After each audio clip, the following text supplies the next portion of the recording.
With PortaSplit, they see Midea as an innovative company. Which is a huge success, as one of the best innovations of 2025. And then we are trying to develop specific products for the European market. And with PortaSplit, we created a completely new product category. It's the first do-it-yourself and portable split AC on the market.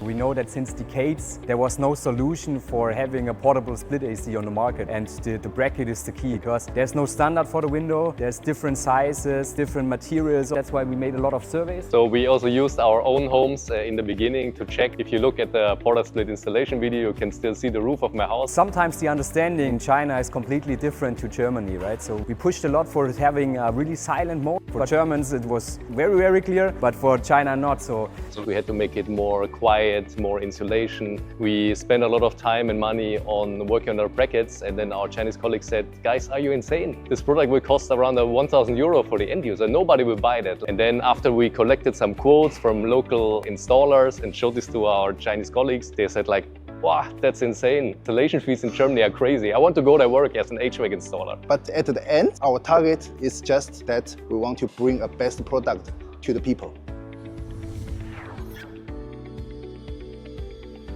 As a Chinese company, if we really want to have some products that's suitable for the local customer, we should start from the local engineer. That's local for local, it's for sure. And they listened to us and really gave us this freedom, I think also for Midea in general, to respect not only what the customer is thinking, but also the local opinion.